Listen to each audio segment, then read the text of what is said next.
Yeah. Honestly, I'm the only reason I was tracing back because all I remember is I bought pizza for it. And I was like, okay, wait, we still have pizza. And then the first thought that came to my mind is I've been eating that pizza. I'm like, how old is that pizza? Is that pizza like really that old? Oh man, I wish it was recording during all of that. This would be a perfect bonus or preamble, but we didn't get the fact that you forgot what our podcast was about. 1 week Always be recording. post. I've 1 week told post. you. I don't want to Always. record when I can't see your face. I'm not gonna hit record until I can see your face. You never know what wondiferous things you're gonna get. Yeah, that's true. Yeah, I've got a couple of odds. They're nothing big. I actually like the Summer Game Fest. I like that Summer way Game more. Fest. That's what it was that I was thinking of. It wasn't the Sony show, it was the Summer Game Fest. Oh God. I cannot believe you are my co-host sometimes. I know. Like seriously. I know. Now you're scraping the bottom of the barrel. Time to get your fix.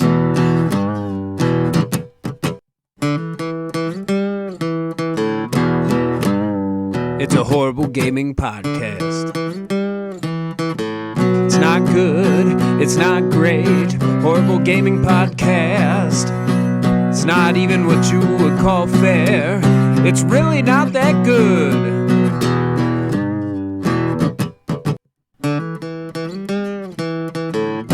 Horrible Gaming Podcast. Hello, my name is Zachariah with Old Man Gaming. With me, oh man, I just fucked all that up. This is good. This is great. This is good. Good Neil, start. aka Tiny Wizard, may as well get it out there. Yeah. You have chosen for whatever reason to tune into another Horrible Gaming podcast, though I seem to have forgotten the way to open the show after 145 episodes. So we're going to talk about video games. Specifically, it's been a crazy week in video gaming, so we're going to try and get through this in a time regulated. It's almost like doing the same thing over and over again, so much so to the point that it doesn't register in your brain anymore. Mm-hmm. Like myself locking the door whenever I leave the house. I know I always do it, but for some reason I think to myself, did I lock the door? And I have to check like a crazy person. Yeah, it's describing my life. Okay, so before we get into it, we got to thank a couple of people. Number one, behind our ugly mugs is a custom graphic given to us by Mr. Mark Bell. We thank him for that. And then, of course, the theme song for this show and all the shows here at OMG is provided by the man who makes music, my brother, Nick Van Sliders. We thank him for that. Horrible Gaming Podcast. All right, so that brings us to our first segment, our most important segment, and that is fan interaction. That's where we, the co-hosts, talk to you guys, the fans.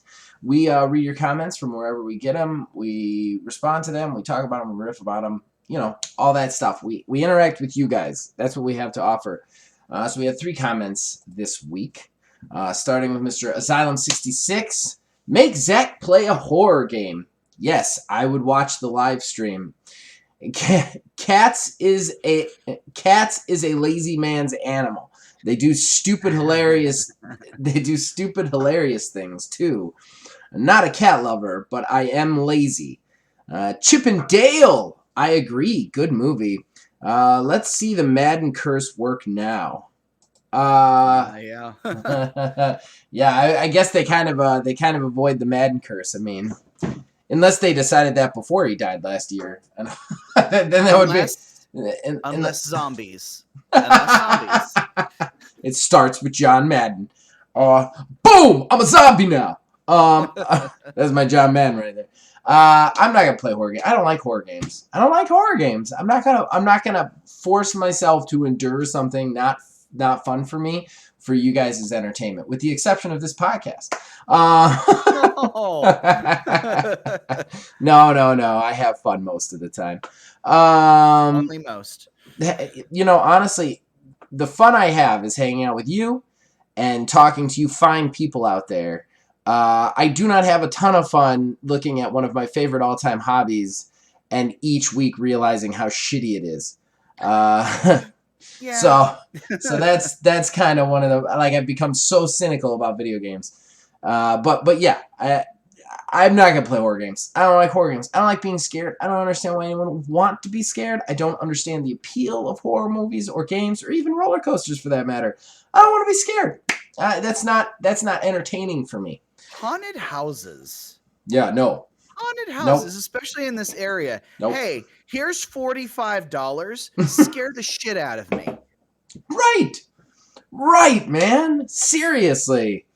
I could just walk through a bad neighborhood. Like, I don't need that, and that's free. Or as long as I don't have any money on me. Okay. Chip and Dale was a great movie. Absolutely great. I would have paid to see it. It's a great movie. Asylum has a second comment. He says, RE3 remake was bad. It was one of my faves, and they chopped it up. They skipped Veronica. I hate RE4. Stupid escort game. Stupid Leon. Stupid ending for a 4 game and countless books of a storyline. Umbrella went bankrupt? Seriously. It's designed with Umbrella companies so it can go F you. I'll stop. I don't think he likes Resident Evil 4. That's the vibe I'm getting from that. I've always heard good things about Resident Evil 4, but like, I mean, not playing the games myself, you know, I'm not quite certain one way or another. I don't play Resident Evil games. I don't. And I'm going to tell you why. It's not even because of the horror aspect, which I don't like, but it's because the original 2 games had that shitty ass stationary camera. And that the fact that I have to change the way I press my buttons to make my character move in every single room, I was like, no, there's got to be a better way. Got to be a better way. And I can only save if I find a typewriter. Typewriters? Even back then, typewriters were like, what? So, like, I don't know. Resident Evil really had a disconnect for me on that. So I kind of walked away from that one early. But so I never played Resident Evil 4. I never played 3. I did play 2, and I played 1, and that was it. So, and then William Ho Ewan. Hi! ! Hey, don't apologize for the waste of time, as time you enjoy watching is not wasted time. Ooh! That's nice that Melissa recorded a reply. Thank you very much. I'll tell her you said so, Will.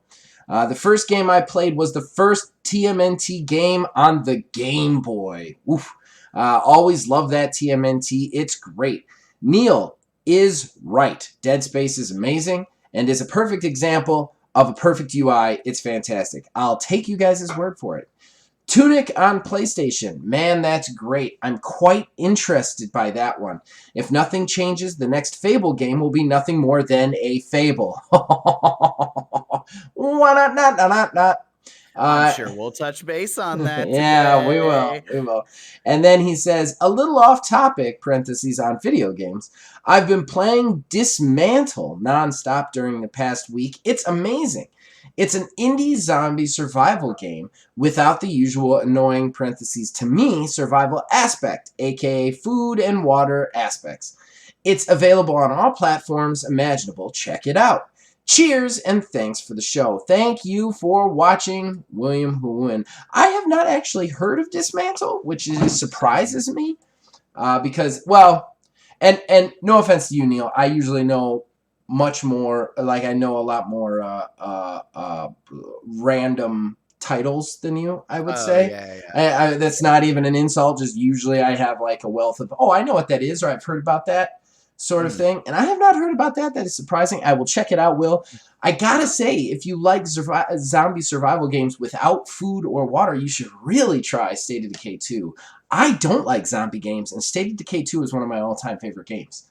Just want to say that. It's worth it. And that's on all platforms as well. So check that one out. And I will attempt to check out Dismantle. Dislight is a crappy shovel. That's a crappy shovelware mobile game that has somehow gotten its talons in me real thick. So that's why I said that. But Dismantle, I will check out. Okay, so that's it. We went through it kind of fast, but we have just an absolute boatload of shit to talk about today. So we're going to get into it because we got to talk about Xbox, Bethesda. We got to talk about Summer Games Fest and then somehow do my odds and ends. So we will be back with that talking point. Horrible Gaming Podcast.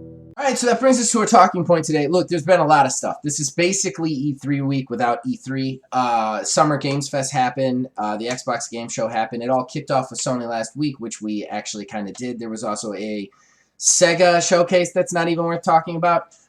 So we're probably not going to talk about it because we have too much real news to cover. I'll cover it in this sentence: mobile, and then we'll move on with our lives. Mobile and animated shows. Mobile and animated shows. Moving on. But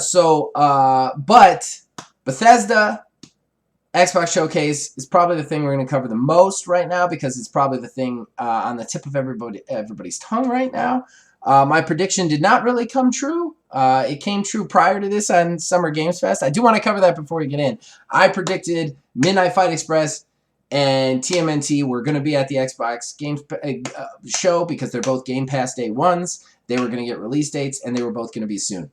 They both got release dates. They're both soon. They both got trailers at Summer Games Fest. I don't know why that wasn't just an easy win for them on the Xbox Showcase, especially after seeing all the things announced for the Xbox Showcase. I feel like they could have used some release dates, but that's fine. I'm going to toss it to Neil, though, because he actually watched the show. I watched key snippets of it because I have a family that I'm not willing to sacrifice time for a bunch of lies. So, so Neil, you wanted to tell us about something that started right off the bat. Yeah, so what was very interesting that what they led with for the show was they kind of, it's unique in that I don't know how to feel about it because I feel two types of ways. They said right out of the gate that everything that was going to be shown today was going to be within the next 12 months, releasing in the next 12 months. Okay. So that's insane. Now I'm pissed. I did not know that because none of these are coming out in the next 12 months. So that hit me with two different feelings. One of, oh, good, they're finally doing the thing that we've kind of wanted, not announcing stuff way ahead of time, stuff like that.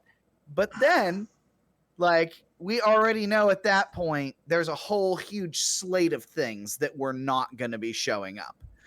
Yep. So we know Fable wasn't going to be there. Mm-hmm. We knew we weren't.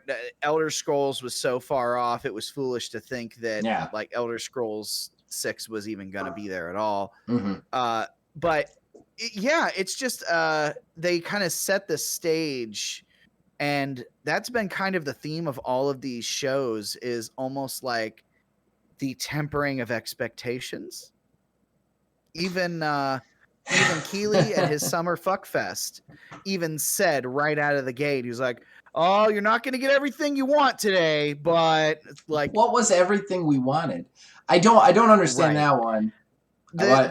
I'm glad that we are now like, tempering expectations, but at the same time, you don't have to, talk to us like we're kids. About, oh, you're not going to get, this is just the next 12 months, stuff like that. And they then later in the show, we can cover later as we're talking about this, began to contradict that. Well, and I want to say right now, a lot of these games do not have release dates listed. They just have 2022 or 2023. And I want to say straight up, if you are a AAA game company and you are sure your game is going to release within the next year, then you have a release date. Like, it's that simple. There's no reason you're not giving us a release date if you're making the claim that every one of these is coming out in the next year. So that's bullshit. I'm just going to call a spade a spade. Oh, yeah. Okay. So where do you want to start? I don't know. I mean, we're going to talk about Starfield. I feel like that's the obvious starting point because that's the big news, but we could build up to that. It doesn't matter to me. Let's just start with Starfield. Let's just get it out of the way. All right. So this is one thing I went out of my way to watch because I knew we were going to be talking about it. I watched the entire 15-minute section presentation of Starfield. I've seen everything everybody else has seen. So If you want me to go first, I will go first. Would Go you like ahead. Would you like me to give my my objective game journalist opinion, or do you want me to give my cranky old man who's been doing this too long opinion? Let's start with the objective opinion and Okay. then move to the cranky old man. Let's get that dichotomy going. Okay, well, I really went out of my way to try and like think of this objectively, because I've been saying for the longest time they have not shown us gameplay. They need to show us gameplay. They kept saying it was releasing this year, which was obviously poppycock, but they kept saying that and they weren't showing us any gameplay. They gave me gameplay. Okay, I think objectively, completely objectively, this is everything they needed to show. This gave a wide variety of customization options that we didn't know were going to be in it. They showed some surprises, such as the ship customization. I think was a really good addition, a really nice presentation. The story looks interesting. The setting looks good. The graphics look great. I think the planet thing, which we're going to get into in the cranky cynical part of my rant, is also huge. The thousands of planets. This is everything that Zach 2.5 years ago, before he started doing this podcast, would have just been bouncing off the walls for. It was everything they needed to show us. Everything we've been asking for them to show us. They showed us here. They showed us literally at least a small chunk of every part of this game. Combat, space combat, relationships with other people, customization, story, creatures, exploration. They showed us everything, a little bit of everything. So objectively, I think it was a relatively good outing. I think it was exactly what they needed to show us. Objectively. I'm going to say objectively about 6 more times. Objectively. Yeah. So. All right. Cynical old man side. Look. This looked like Cyberpunk to me. This looked exactly like every Cyberpunk show I've ever seen, where they showed exactly what they needed to. They showed us the combat. They showed us the relationships. They made huge, broad, sweeping promises. And these promises, look, I don't know. Maybe I'm wrong. But again, I have been deep diving into games. Well, I've been a gamer my entire life. But I have been deep diving into games for the last 2.5 years. I have been deep diving into the actual hardware, software stuff for the last year because of my PC. I don't see how it's physically possible for a team of even 400 people to handcraft thousands of entire planets that you can explore top to bottom. I don't see how that's possible. A lot of people are saying, oh, it's No Man's Sky. No Man's Sky procedurally generates all its planets, meaning there is some rules and numbers, ones and zeros, and a computer system that when you jump to an undiscovered galaxy, it ploops those out. It just randomly picks some numbers off a chart and ploops those out.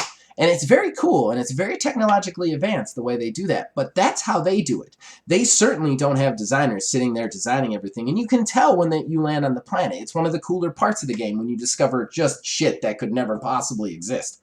That being said, Todd Howard literally used the words handcrafted. That's impossible. That's impossible. Unless there's some sort of procedural generation at play, I don't understand how what they're promising can possibly be there. The same with the relationships with people. He said any NPC you meet along the way can also be hired to govern your house that you can build on any one of these thousands of planets, or your ship that you can build on any one of these thousands of planets, and they'll stay. So any NPC in the game can be a permanent companion NPC on your ship or in your house. That games don't work like that. They just don't. Like, the stuff that he was saying have to have butts, and we didn't get any butts whatsoever. None. They have to have commas. No butts. I mean, they just do. Like, I don't believe this. Now, I could be wrong. Okay, all of these could be in the game somehow, and this could release in 2023 within 12 months. and it could be just everything they said it was going to be. At that point, it's a 10 out of 10. It's a masterpiece game. I am happy to be wrong. I will review it. I will stand up here and say everything I have said about this game is wrong. I am glad to say that this is one of the greatest games ever made. That being said, I don't foresee that happening. I feel like the other thing, a lot of people are going on about the graphics. I want to point out that the graphics, they can do whatever they want with the graphics for these because it's vertical slice, all right? They're taking chunks of this game and they're showing it to you. And so they take out the chunks and they re-render that shit in whatever they want it to so it looks way fucking prettier than it actually is. Just like Cyberpunk. Cyberpunk had a lot of moments that were, I mean, it was graphically impressive, but at the same time, it broke your Xbox. I don't know. There's just too many variables about this.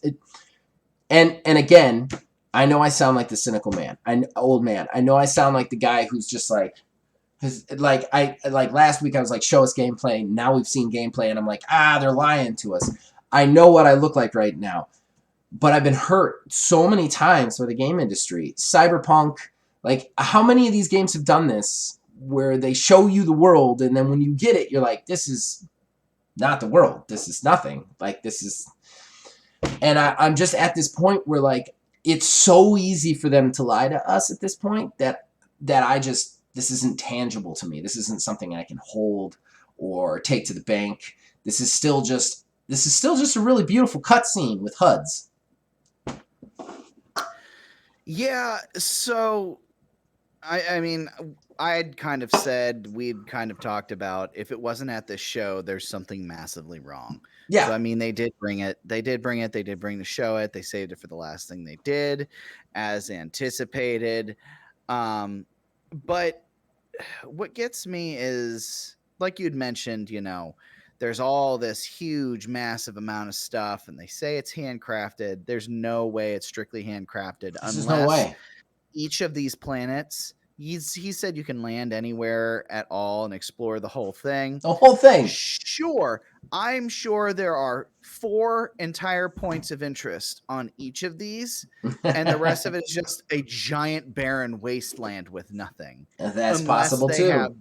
Unless they have the procedural generation on there. Like there's some part of it that we're not hearing the whole story. You know, they redacted that extra part, and I'm totally with you on that.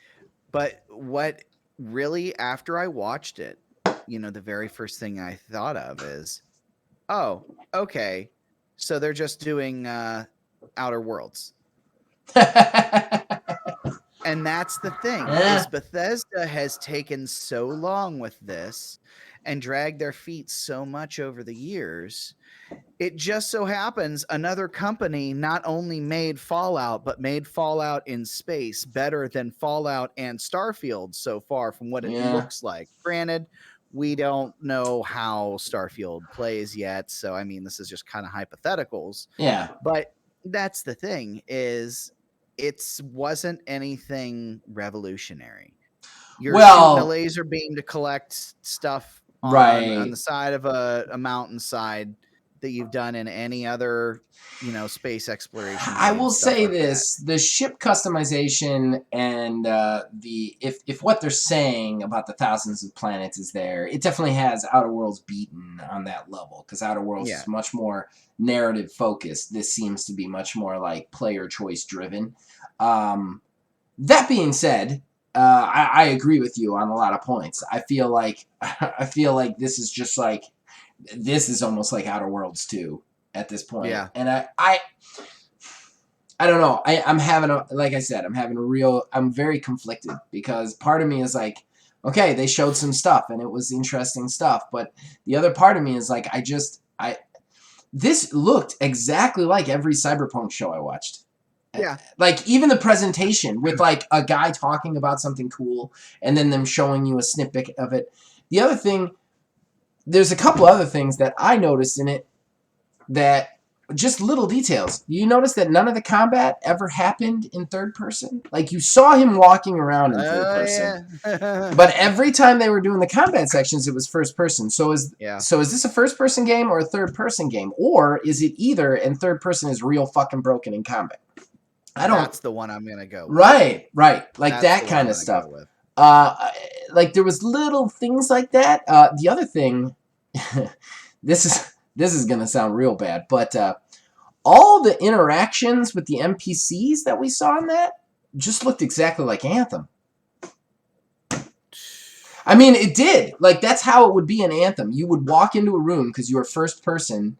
You'd walk into a room up to a character, and then it'd zoom in on their face, and they'd talk to the camera like that. And I was like, man, this weirdly looks like Anthem right here. And, like, Anthem was graphics. I liked Anthem. I feel like they gave up on it too soon. We've talked about this. They made obvious mistakes. But that being said, like, I don't know.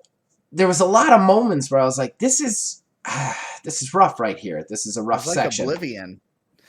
Yeah. Okay. Like Oblivion. Yeah. The same exact thing.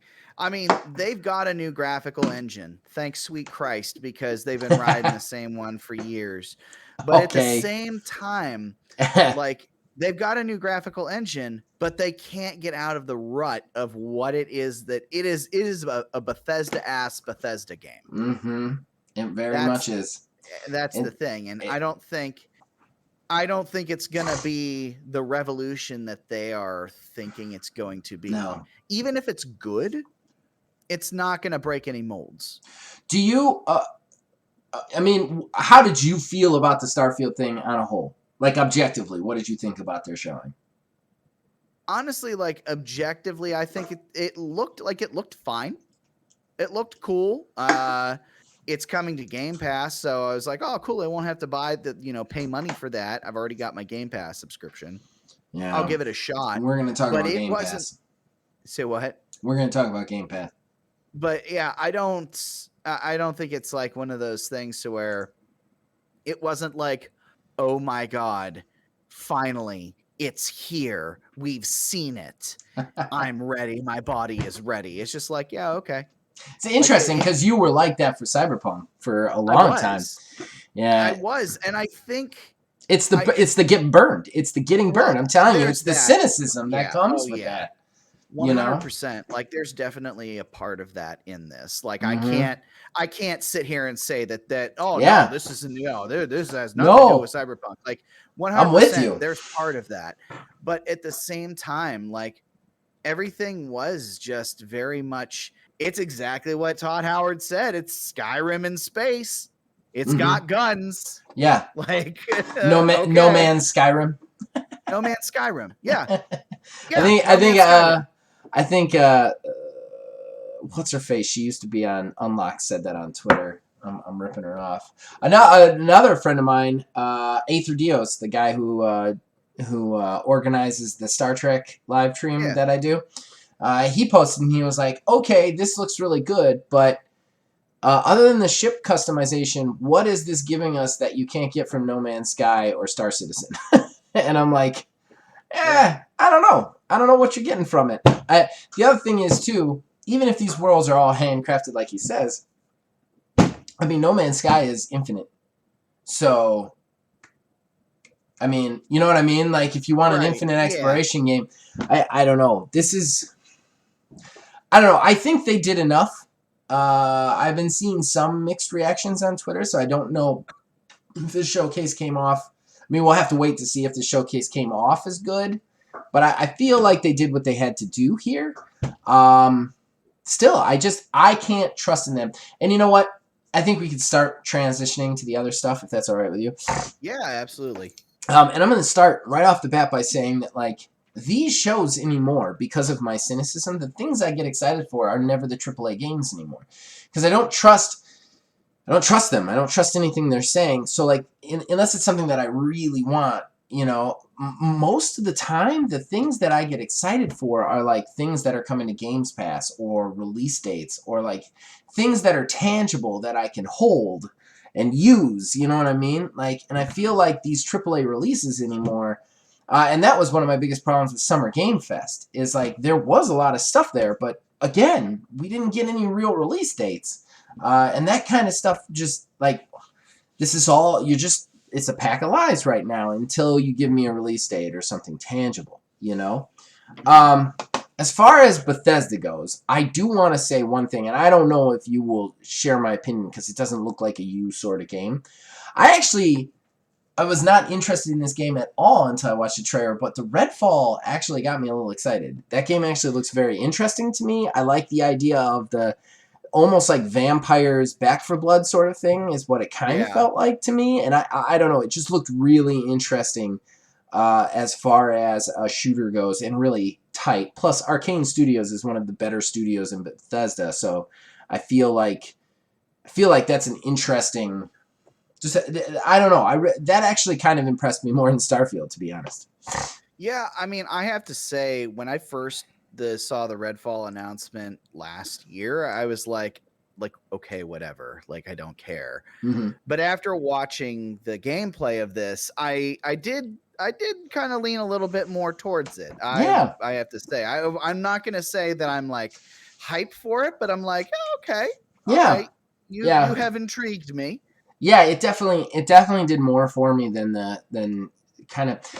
Again, Starfield is weird because like there are three things that I love in any video game: freedom, customization, and exploration. And that game boasts all three on a level that's unmatched. It's just I don't believe it's there, you know. Hollow Knight Silksong was another one going to Game Pass day one. It's the sequel to the original Hollow Knight. I'm not big into these games. I know my brother will be excited for that one. He really likes Hollow Knight. They've been talking about Silksong for like 4 fucking years. Yeah. Like, yeah. I'm still thinking this is going to be a 24. Oh, really? You still think it's that far off? Okay. Yeah. I mean, I really do, because I'm pretty certain they do hand-drawn animations. Oh, wow. And they refine the entire process down. Like, they go for classic Metroid for sequence breaking, right? And they like build around that, so they have to like test all these different scenarios and possibilities and stuff like that. And I think it's just a team Cherry. I think it's only like small 15 team people. Yeah. So I think it's still a ways off. Okay. Then we got High on Life. I didn't even know that this was in the show until I brought up this webpage right before we went on. But it's from Rick and Morty creators. It's an upcoming FPS. So it's like a first person, but it's got like a comedy element to it. Did it look good? I haven't seen the trailer. I don't know anything about it. It's bizarre. It's very much. I have never watched Rick and Morty. It seems very Rick and Morty. Very, very much so. I don't know. If I watched the show, maybe I would like it more. But like, as somebody who knows nothing about that series, just seeing this is very bizarre. It does. Just bizarre. Then we had a big one. This is a big one industry-wise, and these are the kind of announcements that get me excited. These are the things that like I like in these shows. Riot Games announced a partnership with Xbox, where all of their big titles are coming to Game Pass. That includes League of Legends. It includes Legends of Runeterra, the card game that I used to love, and then my account got deleted. And then it includes Wild Rift. It includes Valorant. That's another big one. These aren't necessarily all our type of games. I'm not a MOBA guy. I know you're not a games of service guy. This is still kind of a big thing for gaming, though, for it to all be on Game Pass, and it's a big win for Game Pass as far as just content coming in to it. Yeah, it's one of those steps, like the first step outside of like, not outside necessarily of Game Pass itself, but like Game Pass is now offering unlocks as a part of it. So like stuff that you would normally like pay extra money for if you had it standalone, you know, free to play sort of stuff like that. It all now comes unlocked as a part of Game Pass. So it's a baby step, but it's a step towards something something more eventually, I think. Well, and we'll just do that one, even though it's not in a row on this story. But Naraka Blade Point, the Battle Royale close combat game that I played, is going to be free on Game Pass with a bunch of unlocks as of the 23rd. And just might I say, hey, stop putting games I paid for in there. Okay? Okay? Like, Game Pass is doing this thing where it's like, hey, remember how you played for a game? Well, we're going to make you regret that choice. Like, they just do that. Like, every time they announce something, they put something in there. I'm like, yeah, I paid for that 2 months ago. Thanks. That's great. Yeah. That's great. Naraka's a great game. I do want to say one thing real quick. I know you're not really going to have much to add to this since it's a Battle Royale fighting game sort of thing. This was one of the ones, though, that I wanted to get in on. I just never had time. It's fun. It's fun. I reviewed it for the channel. I actually did a couple of streams for it. I had a lot of fun with it. Here is the big problem with Naraka. Naraka is very centered on their Chinese and Asian audience. They are not centered on their North American audience. And what they have is they have a serious server issue to where, like, you can just log into any server, period. There's no server blocking whatsoever. So what'll happen is you'll have people jump in they'll create shitty accounts from other, they're really good over here, but they'll create dummy accounts and then go in on the North American server and just beat up small guys forever. There's no, like, the matchmaking system is just all broken and askew because of that. There's kind of rampant VPN, you know what I mean? Like spoofing and stuff like that. There's rampant stuff like that in there. And I played it for a really long time. One of my biggest problems with it is the queue times for the North American server just keep going up and up and up and up and up and up and up. And that's something that bothers me. Like, if I'm playing a Battle Royale, I don't want more than 5 minutes a queue time. And that's long. You know what I mean? Like, I want to be in. Yeah. So, like, it has a huge following. Like, they have world championships and everything in Asia for it, but, like, the American side of it just doesn't have as much following because they've kind of, like, allowed this kind of stuff to go on. So it's just, I don't know. Be wary if you try it now. Nonetheless, great game, really fun balancing, really fun close combat play.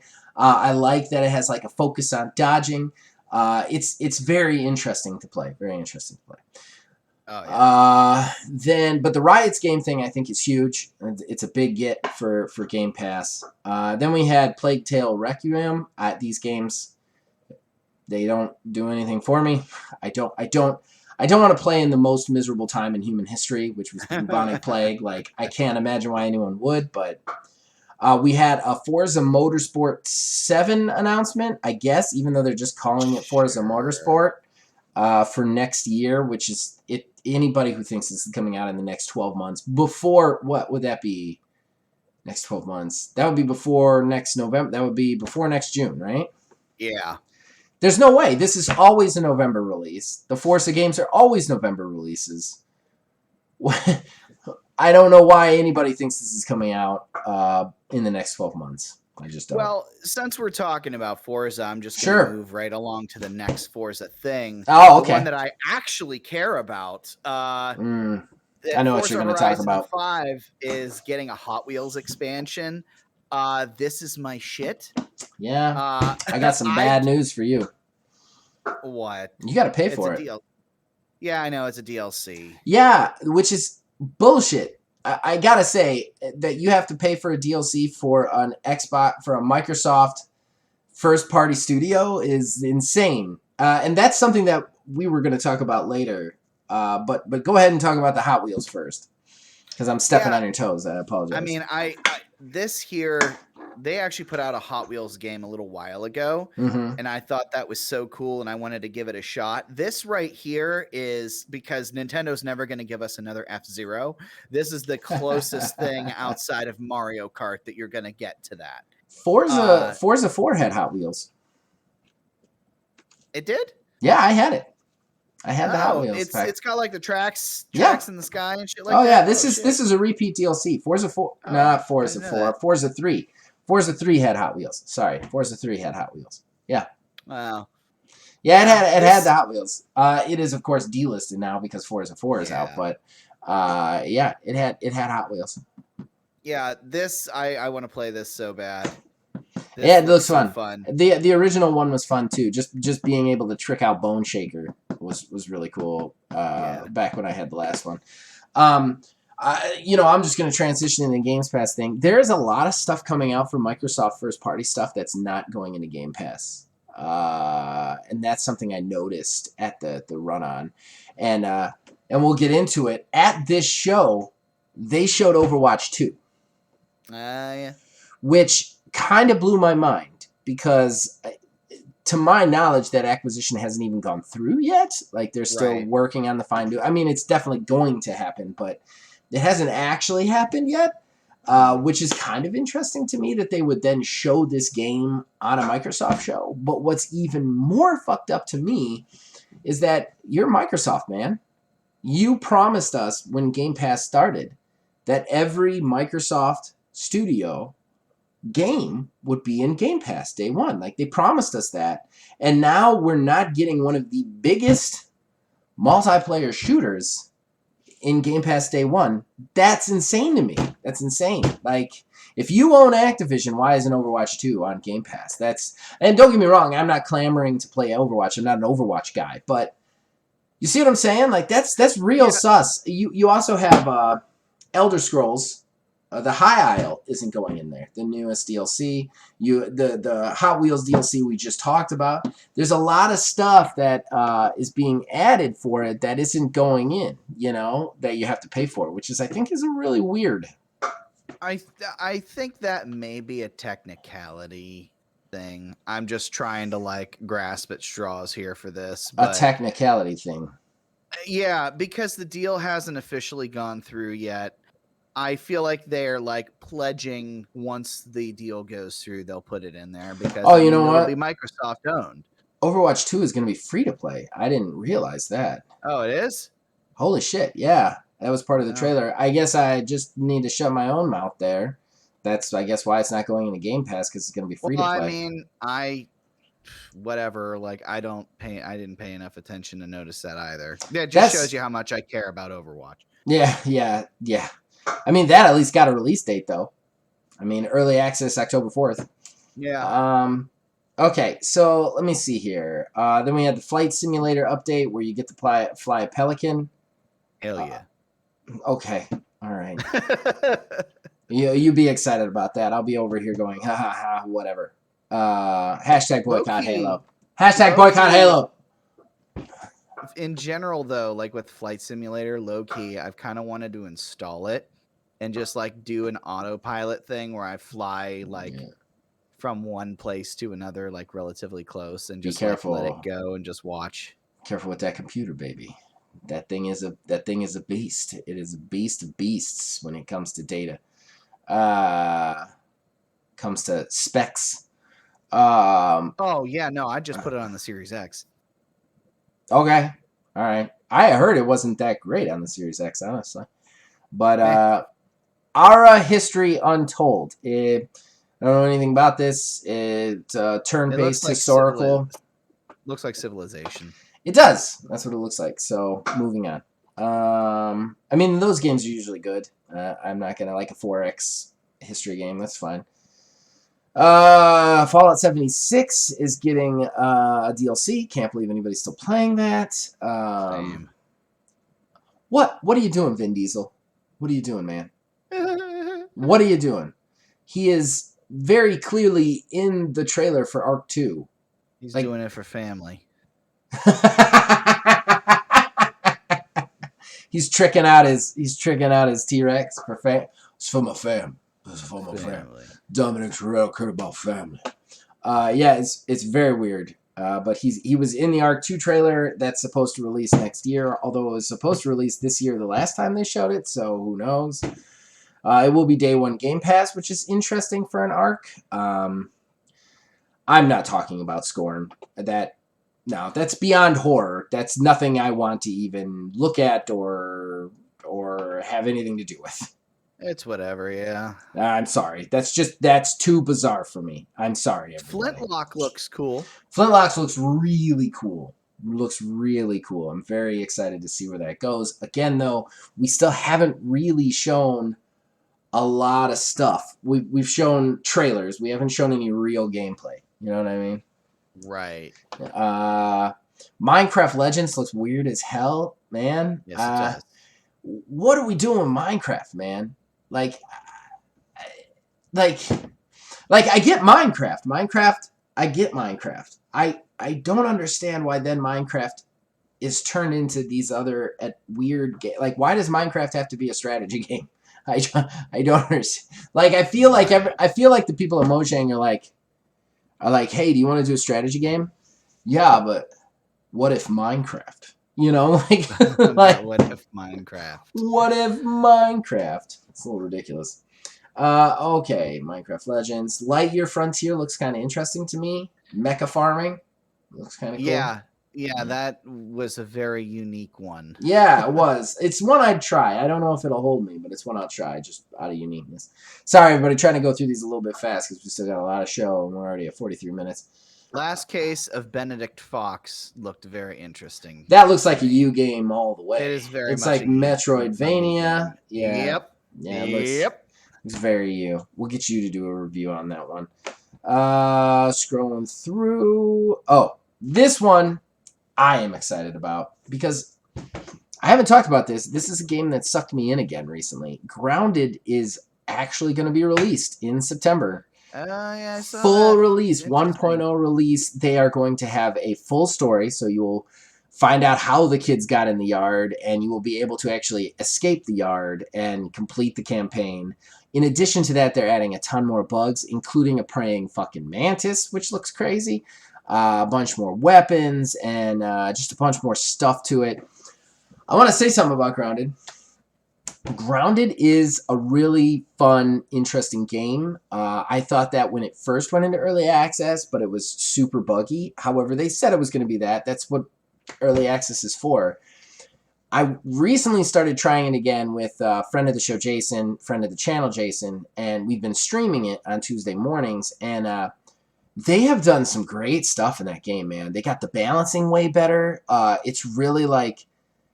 they've really done it to where like it's much more accessible. One of the reasons I put it down was like you could never really kill the insect you were trying to kill unless you had already killed the insect you were trying to kill, or you were like really fucking good at playing that game. And you don't have to do that anymore. They've added all these weird things where you can grind out better armors. You can actually upgrade your armors so that you can take on bigger guys. And it gives you a chance against things so that you can... So I've actually been like actually making progress in the game again. They've added tons of different sections of the world and different things to do and different insects. This game, this is every way that a games as service or early access should be. Grounded has done. They are, in my opinion, an absolute example of the way this process is supposed to work.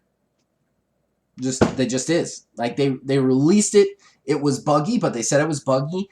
Every change they've made has been based off fan stuff. You know, they have slowly made it better. Like they've been very honest and open with the entire process. They haven't really pissed anybody off. Like this is how betas and early access should work. Just is. He said Grounded was buggy. I will be taking applications for a new podcast host. If you would like to get in touch with me, comment below.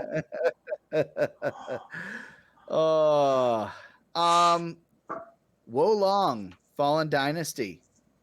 Yeah, this was one that a lot of people were excited about, wasn't it? That looks cool. There's no way in shit it's coming out in 23. No, that's a lie. That's no, gonna get delayed. Zero gameplay. No way in shit. Yeah, we haven't seen gameplay. We've only seen announced trailer. This is another one that I'm not going to get excited about until we actually see it. I didn't see anything of this Airband Shadow Legacy. I did not watch the trailer on that. I don't know what that is. It was, yeah, I don't know. It was like you move in the shadows and kill people, like it basically. And then Diablo 4 I don't. How many bridges did they burn with that mobile game? Is anybody going to be buying this one? Oh God, yeah. I don't know. It's yeah.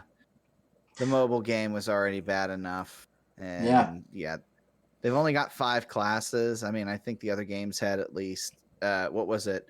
3 had at least 6, Yeah. 7 maybe after DLC. Yeah. I could be wrong on that one, but still, like, oof. All right, just a couple more things I want to touch on here. Sea of Thieves Season 7 looks amazing. They actually added ships that you can actually customize and keep instead of constantly respawning your ship. You can actually have like things that you own. You can lock in your own name and stuff. It looks actually very interesting. Definitely a step in the right direction. Still, I want NPC crews. Until I get NPC crews, I probably won't go back to the game. Then there was a couple other indies we're gonna skip just for time, guys. Because this is another big one. Persona. All the Persona games are coming to Game Pass. And Xbox, Persona 4, Persona 4 Golden, Persona 5, Persona 5 Royale, Persona 3 Portable. I'm sorry, Persona 5 is not coming. Persona 4 Golden, Persona 5 Royale, and Persona 3 Portable are coming. But only Persona 5 has a release date, which is currently slated for October 21st. Yeah. Still, this is a big get. Those are usually Sony first parties, aren't they? Yes, they're making the jump over. I do permanently. Yeah. And then talking about somebody else making a jump over permanently. I'm going to be very sad about this, but Hideo Kojima has announced an Xbox partnership and will be designing some games for Xbox. The only thing he said is that he's working on a new game for Xbox, and it's the game I always wanted to make. So who knows? It's going to have babies eating puppies with like whales falling out of the sky and like, I don't know. It's going to be some insane. This is the one thing avant-garde bullshit.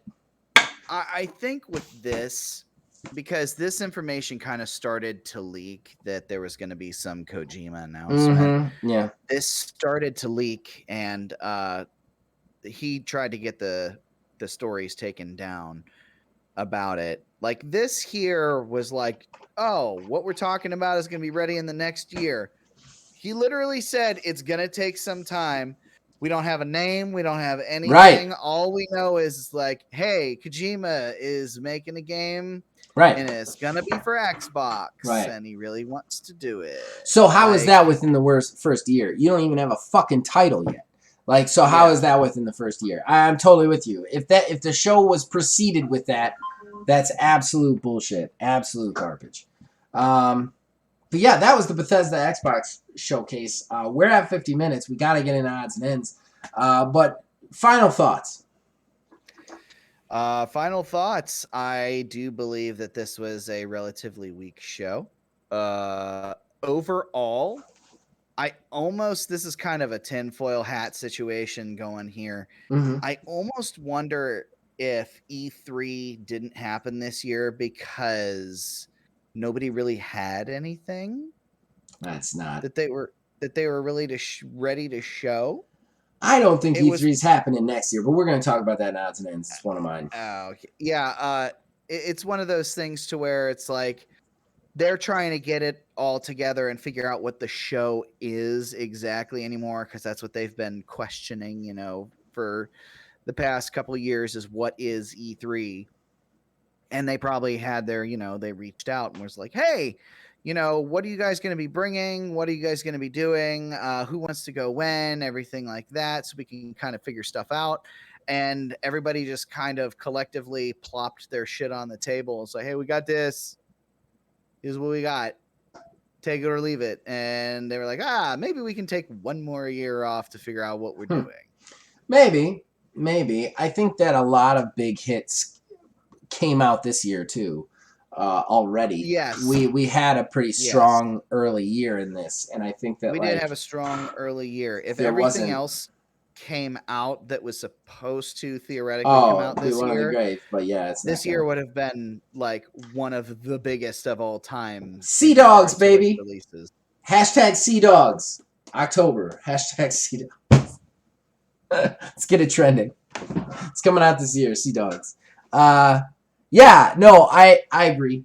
I think it was better than Sony's, though, objectively. I think it was a little bit better than Sony's. I think just the Starfield stuff alone was a little bit better than anything Sony was really showing at the show. So if this is the E3 week and we are doing the who did it better, I think this year kind of goes to Xbox. Although I will say I saw more stuff at the Summer Games Fest that got me excited than this specifically. And again, you have actual release dates for Ninja Turtles and Midnight Fight Express. They're both day one Xbox exclusives. Well, not exclusives, but day one Game Pass. Why not put them in there? Especially if your whole thing is everything within the next 12 months. Why put them on the Summer Game Fest? I mean, I guess it's up to the developers in the end, but I'm sure the developers, if you had said, can we put your trailer here? They would have said, sure, no problem, you know? So I don't understand that decision whatsoever. But hey, you know, just me. All right, so that's going to end that. Let's get into odds and ends. We'll talk more games. Horrible Gaming Podcast. That brings us to our final segment, Odds and Ends. That's where we collect smaller news stories that don't necessarily deserve a talking point, and we just riff on them. We talk about them here. Just so you guys know, we have some weird stuff. Because of the Summer Games Fest, we're kind of lumping the Summer Games Fest in with Odds and Ends. Neil specifically didn't do Odds and Ends because of this. So I'm going to do my normal Odds and Ends right off the bat. And then we'll get into some Summer Games Fest, and then we'll wrap this thing up. Number one, E3 has promised that will be not only a digital event, but also an in-person live event in 2023. I say believe it when I see it at this point. They've taken so many years off. I don't even know how they have the money. And I don't know how they'd convince anyone to spend the money that they need to spend to be at an E3 after 2 years off. I don't know. I don't feel like anybody's going to show up at this thing, especially since they can just show it online whenever they want to. I don't know. Yeah, I mean, even though I just got done talking about it, I mean, you make a point. Like, what exactly does E3 look like next year? 2 years off? 2 years off. Mm-hmm. Well, honestly, kind of 3 years off. Because one was a digital. So it's kind of like, what are we doing with this? And like, right. What AAA developer, what publisher like Microsoft is going to go, you know, dude, I can have a festival in my backyard for less. You know what I mean? Like, right. Like, I don't know why they would even show up to this thing when they can just do it themselves and control the narrative. So I don't know. I don't know. I kind of call BS on this. Next thing, this is a new thing that they're talking about, that developers will actually be able to put up indie developers will actually be able to put up demos of their games on Game Pass and get paid for it, which would be, I don't exactly know how the process works. I only read part of the story, and the specifics aren't there. They've just kind of started rolling it out, but this would be a big help to indie developers because they would get money based on interest on Game Pass. So this would be a very interesting process, and it would really help the indie scene, which, let's face it, that's what gaming is nowadays, real gaming anyway. My next one is bad news. Saudi Arabia has now purchased 8.1% of Embracer Group with an over $1 billion purchase. This is, I think, the fourth or fifth big, huge chunk purchase that Saudi Arabia has made. I believe they almost own 25% of Capcom, if I recall correctly, like some big company like that. This is not good, guys. Saudi Arabia is a terrible country that, I mean, not all the people in it are terrible. I'm saying the policies of the country are terrible. They're run by Saudi Arabian princes who do terrible human rights violations on people. This is like Activision Blizzard owning all the games. Like, this is not good. We should stop this. We shouldn't, but this should be something that people really start to look at and consider blocking, because they're going to own all our games. All our games soon.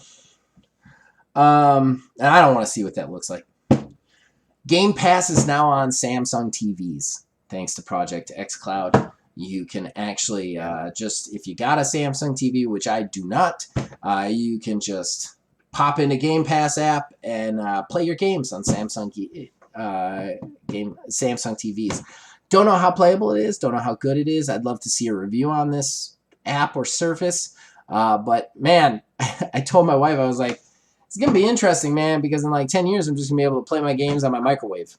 Like, I'm just going to be able to play it anywhere with this cloud streaming shit. It's kind of crazy. Yeah, it's actually funny you bring that up too, because Razer's actually just released the V2 of the Kishi as well. So everybody's getting back into a renewed push into game streaming, I feel like. Yeah, I think so too. That's all of my normal odds and ends. The only other one I had recorded was a definite thing that I was interested in from Summer Game Fest. I have to bring up a thing now too if we're going to talk about this. Yeah, well, let's just get into Keeley's Summer Fuck Fest. The Keeley Fuck Fests. Yeah, let's do it. Yeah, there was a couple of games. A little quicker. Couple of games that I was really excited about. Are we talking about just the initial day, or like all the stuff that was announced? We can do the whole thing. I only really watched like the first day. You had mentioned that there was more stuff. There's a lot in it. So like Summer Game Fest is like a 3-day thing. The first day is just like the big Keeley thing, but then the next day it's like E3 where it's like a bunch of showcases, you know what I mean? Like you had the Wholesome Gaming Showcase, Day of Developers Showcase, you had the Embracer Showcase, you had the Marketing Countdown to Marketing, which I think was either Devolver or Embracer, but you had Devolver there too. You just had all these like showcases while the initial day was like supposedly the big stuff. So like I actually thought that a lot of the stuff from the following days were very interesting to me, but I'll say it right up front, man. Ninja Turtles is coming out this Thursday. If you're watching this on YouTube, tomorrow you can play Ninja Turtles on Game Pass. That was announced, and then Midnight Fight Express got a release date of August 23rd. So anything they said after that, I was already happy with the show because they're tangible release dates on 2 games I have wish listed on all items. So that was a big win for me right off the bat. Yeah, that one, I was not super surprised that it got its release date because they'd been kind of giving a little bit more information here and there with like, gameplay and stuff like that. So yeah, it will be coming out here soon. And I'm sure it's going to be fantastic because we've been hearing about that game for like a long time, haven't we? It was like 3 years. Which one are we talking about? The Turtles? The Turtles, yeah. No, it hasn't been that long. It's been about a year and a half. 3 years? No. It hasn't been 3 years. I don't think. So yeah, I just kind of go through a couple things. Yeah, just pull a couple of things because we can't do everything that was announced. Oh yeah, Street Fighter 6. Since the official announcement, they've just been shitting out information left and right. We have more information now. Guile is going to be a character in the game, which is great. Returning character that everyone knows and loves. And they also have mentioned now as well, there will be crossplay for Street Fighter 6. Thank sweet God. Dude, if there's co-op, create a character with crossplay. You and I are doing a stream where we're creating characters and just running around a city beating people up. I'm totally into that. So one that like the game itself, I really don't care too much about, but it was the single greatest trailer for anything that I'd seen in a hot minute, and that was Goat Simulator 3. So Goat Simulator has been around for a while, and how they did the lead up for the announcement of this, Keeley had said something along the lines of, there's been lots of rumors about cancellation and stuff like that, but like we're finally ready to confirm. And they basically did the Dead Island 2 trailer from like 7 years ago. Mm-hmm. And then in the middle of it, like goats started happening, and then it just announced that it's Goat Simulator 3. And I'm watching this thing, I'm like, okay, I know there's Goat Simulator. They just announced 3. Where's 2? I feel like, did I miss 2? No, Right. there is no Goat Simulator 2. There's 1 and there's 3. Marvel's Midnight Suns. That was the big one. That was the big one. I wish I was excited for this game, but I'm not. I think Philbilly will be. He's been very into CRPGs. Yeah. And this is like superhero CRPG, which they haven't really done a whole lot of those. So I think that this will be something that interests him. But yeah, one from myself, One Piece Odyssey. I hope it's good. Licensed games anime are never games good. usually aren't. Yeah. And honestly, the last one that I really had any sort of feelings about, The Last of Us Part 1. I hate this game's existence, truthfully, because this game came out PS3, was remastered for PS4. Mm-hmm. Fine, cool, great, getting your definitive edition in. I get it. That only came out, 2 years ago, maybe? Mm-hmm. Yeah. We are now remaking a remake of the original Last of Us on a game that is just under a decade old. Yeah. Yeah. That's a bit much. It is the height of remake cash-in culture right here. And it is going to be a full $70 release. Mm-hmm. No, thank you. They've got the multiplayer, though, with it. The crazy new multiplayer. Did you see that? That is its own thing. They're keeping... Oh, really? That is its own I thought thing. that was attached to the... Oh, my God. So you're going to have to pay for that, too. A separate thing. Yeah. Oh, Jesus Christ. What they're trying to do is cash in on... I'm sure the release of this game is going to line up quite well with the... is going to line up quite well with the release of the show on HBO. Yeah. I'm sure that's intentional. Yeah. It's a complete from the ground up remake. They're modernizing gameplay. Yada, Why? yada. But I don't know. But like the game is only like, even in PS3, it's what, like 6-7 years old? It's still a very functional, playable game. The original, like, and people lauded it because of its play, because of its like quality of gameplay. Why would you remake that? It's not like it needed it. I don't know. That's weird to me. That's weird. What also gets me to is the fact that they're completely rebuilding the game from the ground up, but they're keeping all of the original voice work. Okay. So they're not gonna redo the voice work. They're just redoing everything else, which I don't know whether or not it needs to be done. But I just feel like you're kind of half-assing it if you're going to remake everything but like one of the most integral parts. Right. I'm with you.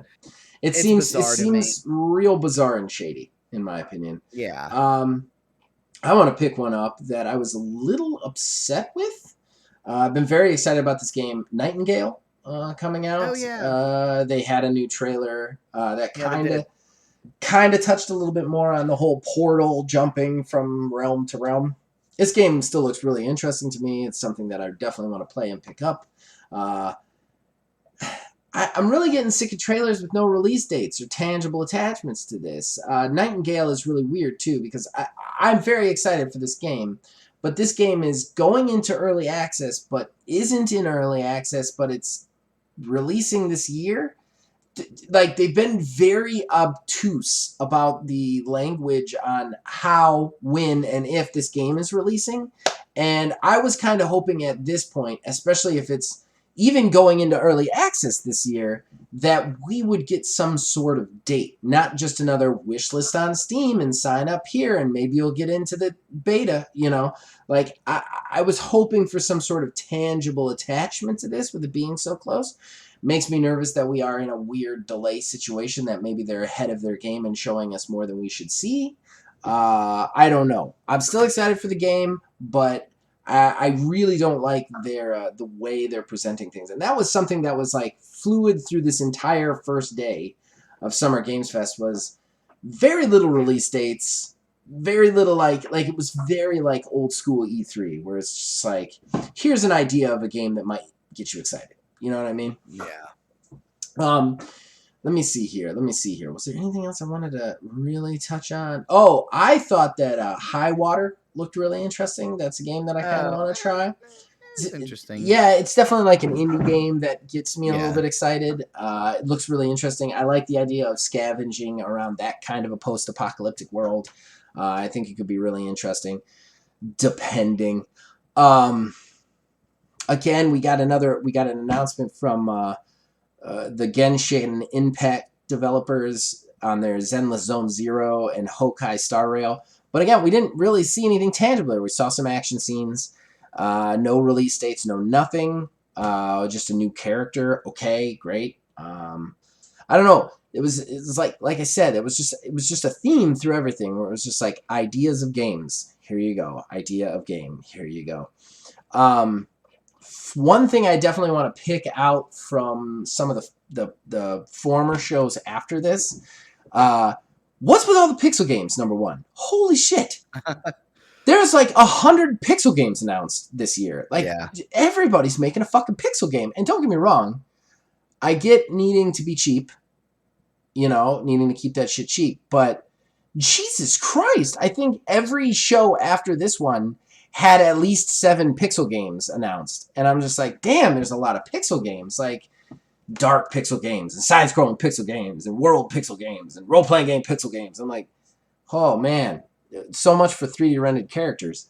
Not that I'm against. If it's a good game, I don't care if it's pixel or not. It's just crazy the amount of pixel games we got. And then there was a game that I really wanted to shout out that you should look up, and it's called Star Keepers. Looked really interesting and unique to me. It was this game where you play as like weird anthropomorphic animals, and you fight who are like modeled after like Viking gods, and it's like an MMO, but you also like build a city and you fight through dungeons to quest for things, and then there is PvP, but the PvP is you create dungeons for other people and see how many of them you can keep out. It looks really interesting, man. You should definitely look it up. It's called Star Keepers, and it was one of the later announcements, and I think it's coming later this year. It might be early next year. I'm not sure, but Star Keepers was one that like screamed at me that I was like, oh, that's interesting. That's interesting. One random thing before we wrap up here. In thinking of all of this, about, given we're in the quote unquote E3 period, there's only one we really haven't heard from yet, Nintendo. And I did a quick search here, and there's a lot of and everything pointing towards June 29th having a Nintendo Direct. So we might get Nintendo's updates on everything, and maybe Breath of the Wild 2 will actually get a release. Name? Just name, please? Can we stop calling this the sequel to Legend of Zelda Breath of the Wild? Do you think it's like because they do you think it's because it's like a spoiler? I think it is. They have no reason to hide the name other than it being like a big like revelation or a spoilery thing or something along those lines. Right. Oh man, Oh, there we go. Okay, no, that's not what I wanted.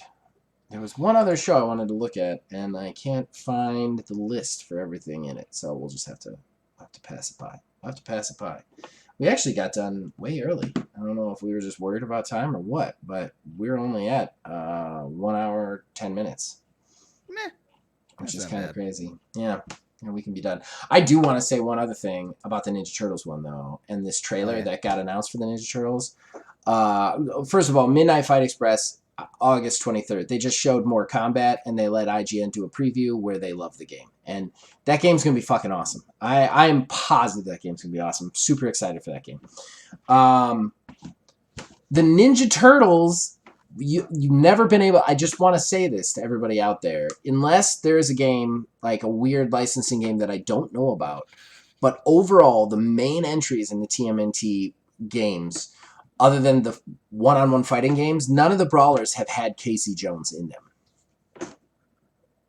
Until now. I was so excited. So, and I just want to point out, that means we are getting 7 playable characters at launch. 7 playable characters. On top of that, they said 6-person co-op. Local or drop in, drop out. That's amazing. I'm so excited for the chaos that will happen on the screen. And I'm saying this right now. My amateur hour usually happens Tuesday night, 9:30, right? Yeah.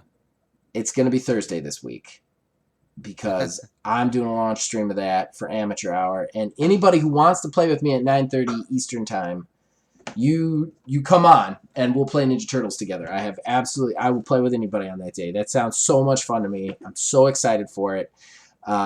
It's just going to be great. It's going to be great. Can you preload it yet? You can't. No? You can't. I know it's Game Pass because at the end of the commercial, it's at the bottom of the screen. It says Xbox, PlayStation, Xbox Series X, Nintendo Switch, Game Pass. So yeah, I know it's going to be Game Pass, but no preload. I mean, it's a fighting game, though. It's a sprite-based fighting game. Yeah, you know it's going to be like... It's not going to be that big. It's going to be like a gig, if that, you know? Yeah. So, like, it's not... I mean, hell, Street Fighter was 4 gigs. So, like, it's going to be nothing. Yeah, so I very much can't wait to play that. Like, I cannot wait to play that. I've been so hyped for this game for so long. You know that. I've known that. It's great. Same with Midnight Fight Express. Like, I love brawlers. I love not fighting games in the way that you love games like the one-on-one, but I love the brawler fighting, the brawler style fighting game. Sifu, like all those kind of games. I love those kind of games, and so excited for these 2 games. They just look so much fun. Have you ever watched the trailer for Midnight Fight Express? This show was the very first time. Actually, okay, all right. Doesn't it look fucking cool as hell, man? It does. Yeah, it looks cool. The isometric and everything. Yeah. Don't get me wrong. Like, that's not necessarily my jam. The isometric stuff, but it looks pretty. Honestly, there's not a lot of brawlers that are like that, though. There's not a lot of brawlers that are isometric, and I love the way that it lends to like using terrain. Like where he's like slamming people through things and on stuff and whatnot. Like that kind of really looked cool to me. Yeah. So, all right. Well, let's wrap this thing up. Go to sleep. What do you say? Oh, yeah. I like sleep. Sleep is great. Sleep's great. Horrible Gaming Podcast. All right. So that brings us to the end of the show. Shameless self-promotion that comes with it. Neil, anything special you want to plug this week? Oh, not in particular. We did do a Fire stream recently wherein my computer just exploded, and we still don't know what the deal was with the whole somebody not allowed to play Halo 3 ODST. Yeah, it was really weird. It was so bizarre. Yeah, we started immediately. I had a stream going for approximately 2 minutes, and then my entire computer crashed at the very beginning of the stream. So, yeah, that was a thing, but it was still a good time, still a fun time. It was a good time. So, yeah, we did that. And then outside of that, I do this, obviously, as you know. I'll plug a couple of things. Really want to plug this. I want to plug Amateur Hour. I'm going to be doing launch day of Ninja Turtles. Unless something hinky happens and it's not in Game Pass, even though it's always said it is going to be, I'm going to be doing a launch stream of Ninja Turtles Thursday night. It has 6-player co-op, so if you want to get in, download that shit and send me a message. I don't care. Open in the floodgates. First 5 to play with me. Get to play. I don't care if I don't have any viewers. Don't care. Be fun. Other than that, normal stuff. I've been doing the Grounded on Tuesday mornings with Jason, trying to keep that up. I don't know how much I'm going to be able to keep that up just with the daughter being home. Skyrim, the lunch stream. I am going to say to you guys out there, I am considering this week doing breakfast streams instead of lunch streams. It will be just so much easier with the kid. I don't know if anybody would watch. I don't know if anybody wants to watch Skyrim at 8 a.m. But I might try it for a couple of weeks just because it is really hard to do those mid-afternoon, those early, just before afternoon streams with Stella home. So I might switch it to the breakfast streams. I don't know. That being said, I don't think there's really anything else to plug. I mean, watch out for the other stuff, reviews when I can get to them. I haven't been doing the reviews because I've been very heavily working on my role-playing game. We are working on Axiom Games' first ever RPG, which is a wrestling RPG called Upper Hand. Please check out Axiom Games' YouTube page and their Facebook. And yeah, I've been doing development diaries there as well as demos and other stuff. We are in the final throes of that, so we should be releasing relatively soon. That being said, I think that's it. I think we should wrap this bad boy up in a tight little package and send it off. I guess this week will be the Star Trek Axiom too, so check that out on Friday. You guys can contact us on Facebook at OMGamingDH, on Twitter at OMGaming9. You can join our Discord. The link's in the description below. You can influence us in all of our shows from there. Ladies and gentlemen, boys and girls, as long as you keep watching and listening, we will keep making them. We'll see you next time.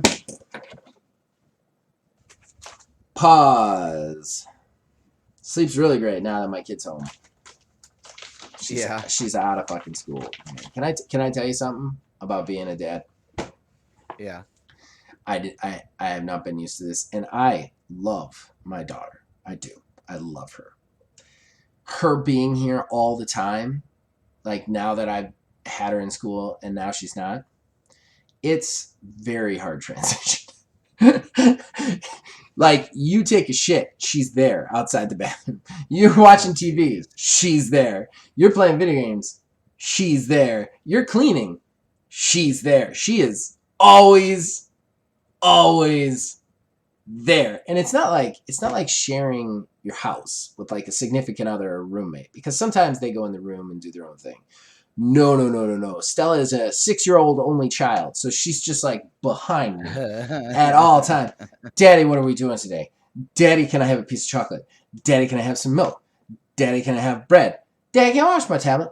Daddy, can I play Nintendo Switch? Daddy, can I watch TV? Daddy, can I help you clean? Daddy, can I not help you clean? Like, just constantly. And I'm like, no, yes, yeah, Stella, I love you, but please shut the fuck up for 10 fucking seconds. Please. Just give me a second to let my brain stop hearing words. Like, just for 10 seconds. And you've met Stella. She is a very wonderful force of will that is just always around. She introduces herself to everybody by doing a spin now. That's a thing. Oh, yeah. That's fun. So she'll be like, "Hi, I'm Stella," and then do a little spin. Like, da-da! Like, I'm like, oh my god, dude. Oh my god. So yeah. So that's fun. That's fun stuff. And that's tomorrow morning. She asked me tonight, what are we doing tomorrow? Before she went to bed. I'm like, I don't fucking know, kid. I definitely don't have activities planned for the next 3 months. If you think I do, I don't know what to tell you. I don't know. What's crazy though is you'll feel guilty immediately. Like, you'll do stuff with her all day. You'll do stuff with her, and then you'll be like, I need to just watch the latest Star Trek episode or Game Grumps. Just go do your own thing. And she'll go, but she'll walk away slowly with her head down. I'm like, fuck, now I feel terrible. It doesn't matter that I've spent 8 straight hours entertaining her, but if I tell her to go away, I immediately feel like the worst heel there is.